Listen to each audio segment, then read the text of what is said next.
Black World family, Breaking Brown family, and I just want to say that one of the people that I rarely,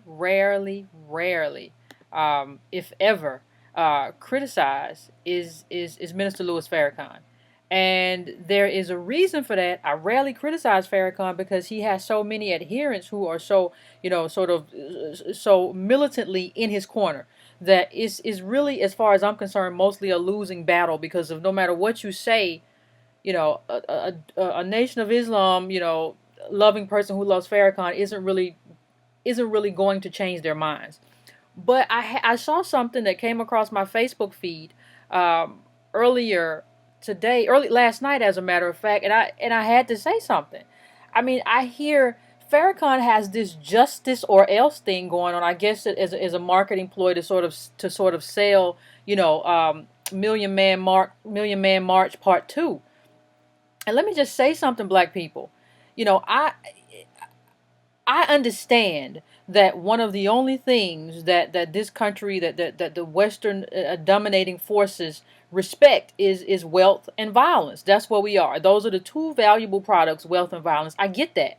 But let me just say, when you start telling black people justice or else, you're really putting black people in a lot of danger. When you think about the National Guard, the military, the militia, these oath keepers, everyone else, you think about, what are we, 13, 14% of the population?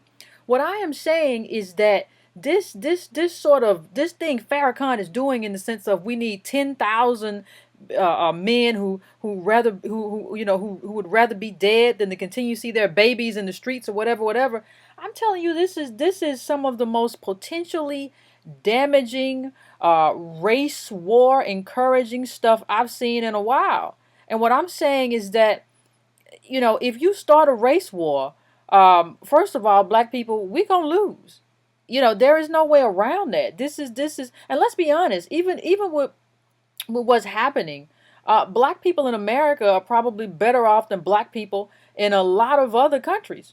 So what I'm saying is, I'm not saying don't find a way to fight back. I'm saying, listen, if Farrakhan wants to do this stuff, if Farrakhan wants to start this race war and talk about how death is preferable, to living the way we're living and all that stuff, well, he should be the first one to bust a grape in the food fight. I mean, you have the Nation of Islam behind you, which is thousands of black people, thousands of black men, and you're talking about what we should be doing. You're living out in Hyde Park. Didn't he live like around the corner from Barack Obama? And you're talking about what black people should be doing and what you expect, and 10,000 soldiers.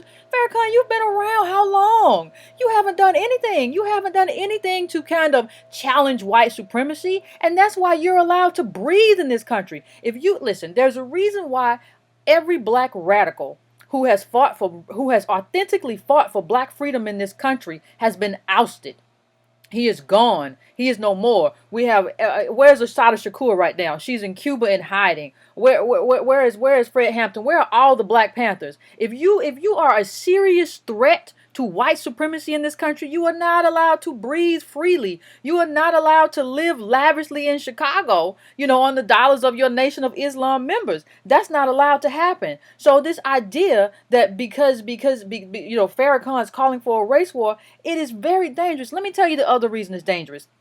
Right now we have Sandra Bland. We have that case where investigators are still looking into that case. We have Samuel Dubois, who was recently gunned down in the head, and the officer has been charged with murder. We have the other case of the young man, I think his name was Jonathan Farrell, who was gunned down while he was looking for help. That officer is also right now, the trial just started for him. So black people have a lot invested right now. We have a lot going on right now, and it only takes one person to listen to what Farrakhan has to say and go out and take out a police officer for the sympathy to change. After that, all the sympathy goes out the window. Black people are, the society at large will no longer be focusing on what's happening to black people, or on what's happening to Native Americans, or on what's happening to poor white people in terms of police officer and this police state. They'll be focusing on this white officer who got killed by a black person, and police will have the sympathy. Have you all forgotten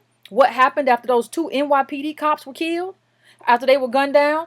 all of the sympathy all the sympathy we had been talking about Eric Garner and all of that, and all of that sympathy went to the police officers. So this rhetoric that Farrakhan is using for this Million Man March Part 2, which will probably be as inconsequential as Million Man March Part 1, which is racially inflammatory and is dangerous.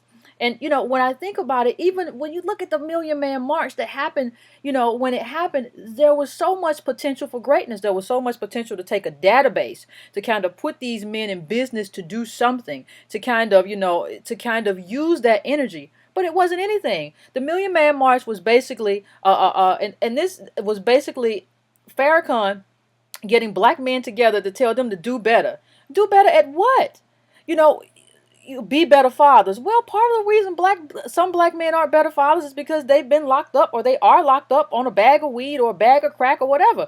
Like, so much of what Farrakhan called on in terms of black men not being good, or not being the best that they could be, has to do with white supremacy. It didn't have to do mostly with the moral failings of black men. That doesn't mean there aren't some black men who are deadbeat dads. That doesn't mean that there are white men who are deadbeat dads. So does that have to do with what does that have to do with the race of people? You're pathologizing black people and saying that black people need to do better, and that's really the reason that the white people really didn't care that they didn't really. They put up a small fight, but they really didn't care that the Million Man March went off without a hitch, because it was really a bunch of black men talking about how they need to do better. If you want to be black and talk about how you ain't worth shit, nobody really cares. White supremacy doesn't really care if you want to talk about it, because they believe the same thing. White supremacy also believes that you aren't worth too much, that you should do better, that you're less than, that you have moral failings, that you need to be taught, by white supremacy how to act and how to behave. So there was nothing transformational about the first Million Man March. There's going to be nothing transformational about the second Million Man March. What we need to focus on right now is building alliances. Is black people, Native Americans. There was a study that shows that the rate of Native Americans being killed by police is astronomical. It's off the charts. It actually surpasses black people. White people, poor white people without means, are actually now beginning to feel it. They're beginning to be killed by police. We need to form alliances with these people and start getting something done to push back these police unions, to fight this. And calling on black people to be soldiers and die in the face of tyranny right now, and die alone without anyone who has our back, without any sorts of alliances, is irresponsible, especially from a man who isn't willing to do that himself. So I just want to tell everybody who's listening to Farrakhan to just be very, very careful, because anything that we plan to do or that we're trying to do to fight white supremacy could be undone by what he is doing and by what he is saying right now. Be very, very careful who you listen to. Peace out. I'm gone.